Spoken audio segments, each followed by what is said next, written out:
very pleased to have with us in our first two segments, Kevin O'Sullivan. Kevin, welcome. Good to be here, Tim. Kevin is the president and CEO of Mass Biomedical Initiatives. And Kevin, I thought maybe in the first segment we would kind of talk a little bit about how, really over the last 30 plus years now, or 30 years, our economy here in Worcester and in central Massachusetts has become much more diverse, but arguably one of the fastest growing sectors is the life sciences and biotech. If you walk down Main Street today and you ask people, where's our future, or what are we into, I think people will understand it's education, it's life and health sciences. We have really capitalized on what I call this burgeoning biomedical corridor between the two largest cities in New England, Worcester and Boston and Cambridge, really more Cambridge, and everywhere in between. And there's a huge westward hoe because of cost and accessibility and getting in and out of Boston, and we're benefiting from that. Today we have 28 little companies in our 30 laboratories and 3 sites throughout the city. As you know, I got my start, with Bill Short at the biotech park. Yeah, and that's I filling think, up. Yep. And I think that's a good just for people who might be new to the region. So when we talk about you were vice president at the chamber working with the WBDC, helped create the biotech park. Well, manufacturing jobs were going south and overseas, and Bill and the chamber and WBDC said, what's our future? And I remember biotechnology, and everybody's going, bio what? And I just got hooked on it and worked with Bill. I was there with Mike Dukakis when the shovel went in the ground, and to see it today, and I think UMass has continued, little bumps in the road there, but they've moved it forward. They've done a lot of work to spruce it up with the biomanufacturing park now next door with the 45 acres. I think we've put 6 companies ourselves, graduates, in the last 2 years up there. So in some ways, it's kind of back to the future. You go back to the early 80s, mid 80s. The biotech park taking surplus land that was part of the Worcester State Hospital, not generating any jobs. It was no any tax base really. Right, and so that was a biotech park was created, the infrastructure, and that has grown with small companies. But AbbVie, you were part of that effort when the city of Worcester and Boston were competing for Genzyme. Yep. Genzyme ultimately picked Boston when Ray Flynn promised a piece of property that he didn't own. And they also wanted to be on the river. Remember, we'll put you on the lake at the biotech park, But anyway. But Worcester put on such a good effort that there was a international pharmaceutical company in Germany, BASF, that said, if Genzyme's not going to Worcester, we will. And then BASF sold to Abbott Labs, and Abbott Labs spun off to AbbVie, and today we have 1,000 employees up there. Yeah, all types of employees too. There's a misnomer now that it's only PhD. It's PhD, but it's college, it's junior college, Quinsigamond Community College, and it's the vocational school type of students. Right. So, and they're doing the training and they're moving people in there. So the model has worked. There's no question about it. And to give you an example, we had a little bump in the road with Lake Farmer. I don't mind bringing that up. We thought we were going to land them at the biomanufacturing park. Anyway, they're growing in Worcester, by the way, and they're also growing in Marlborough. They're adding 40,000 square feet there. So they're in Massachusetts. They're going to be the largest biologics company in the United States because they're on the West Coast now.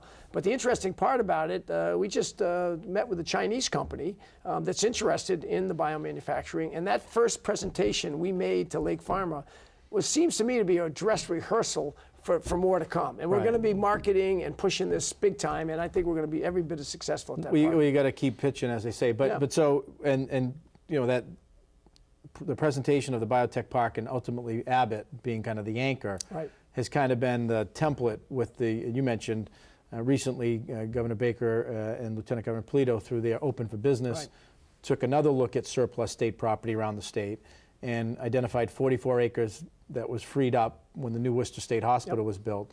And that is you're working hand in glove with the WBDC, who is again the developer. That's right. Expanding the park. Back to the future.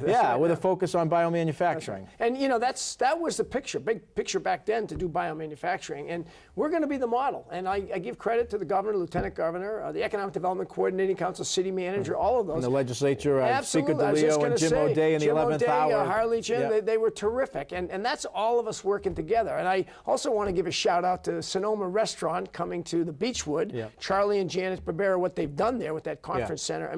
Those are all the things that we sometimes take for granted. We got to remind ourselves and say, hey, we're doing okay, and we're going to continue to grow. And I'm really bullish on it. I really am. And so what we've got up there is 44 acres now that the WBDC is kind of master planning, depending on the needs of a prospective tenant, you know, potentially creating 2, 3, 4 parcels up there. That's right. One of the things we're going to do, it's kind of exciting, I think it's going to be November 14th. We're going to put together a forum with what I call the practitioners around the state, the people that are doing small to mid-size biomanufacturing, and all people that I know of are vast. I'm going to ask them to come to Worcester, and we're all going to meet and chat about what kind of a marketing plan do we need to put together to succeed. Where does the success come? Where are some of the areas that need to be done? What about workforce? All of those things are going to be our stepping off point, almost coming out party. And then we're going to start with the Chamber and the WBDC and EDCC to really begin to market this in a very big way. You know? And Kevin, you know, and if we have to go into the next segment, we want to, but I think this is important for people to understand as well, is that, look, you know, a company like AbbVie, hugely important, you know, but all companies usually start small. And what you're doing on an everyday basis at Mass Biomedical Initiatives, which is an incubator for promising life sciences companies, you know, you vet companies, startups, and then kind of incubate them. Maybe we could just kind of walk through what you do. You know, it's interesting. Most of our companies, we reach out to the commercial side, and this isn't a put down of academic research, but academic research is good at patenting, licensing, and tech transfer. The most successful, obviously, company creating college is MIT.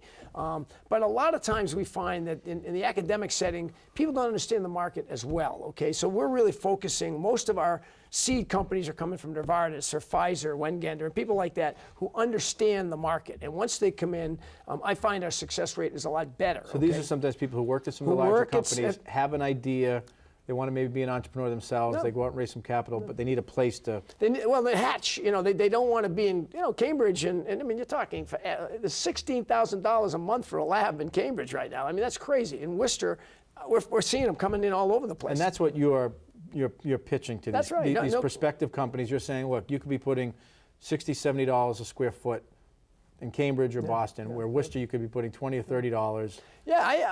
And put that money back into your research or another employee. No question about it. And, you know, my attitude is it also puts Worcester on the map. I mean, in the last 10 years, and Bob Coughlin and Mass Bio has really been terrific, but you know, we're looked at as a player. I mean, it's no longer, you know, Worcester. I mean, Cambridge is the mecca, but Worcester is moving and moving forward in a very big way. And so most of our companies, last year we had a 95 to 98% occupancy rate. Our success rate was about 75%. That means they went out and they were still going, and I attribute that to them. By the way, another interesting fact, 65% of our companies, the owners or founders are foreign born, which is kind of interesting. They live here in Massachusetts, their wives and children are here, they go to school, their husbands are here, and quite frankly, that's an important factor. I'm not politicizing anything. But it underscores, I think. People come here to go to school. Entrepreneurial. Let's not let them go. You know, let's keep them here because they're the innovation and the job, and also here in the colleges of Worcester. We've got 10 colleges with what now, 38,000 students or so. And, you know, Assumption College, WPI, Worcester State are all working in our labs now. And so I see that. I see more people staying in the city. And to me, the workforce is really key. You know, you had so many different sectors, like, you know, the immigrant community, they're the entrepreneurs. I mean, you know, in the study that was done by UMass Donahue Institute and Seven Hills kind of underscored that, but in your sector as well. And let me just, you know, before we take the break, your graduation rate of, you know, companies that stay in Massachusetts that you help incubate pretty high. Oh yeah, it's about 85%. Of that, about 25% of that is staying in Worcester. Okay, like those 6 companies that went up to the park. And you know, we're Massachusetts based. I mean, it's, you know, we're not just focused on Worcester. I mean, we're based in Worcester. We're proud of Worcester. We work with Worcester. But a lot of these people are coming from, you know, Lexington or Natick or whatever, and they're going to go where their CEO or the chief technology office is, and that's okay.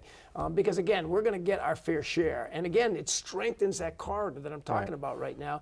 And we're in a global world. So forget about the 351 city and town fiefdoms. Let's talk about Boston, Cambridge, Worcester, and everywhere in between.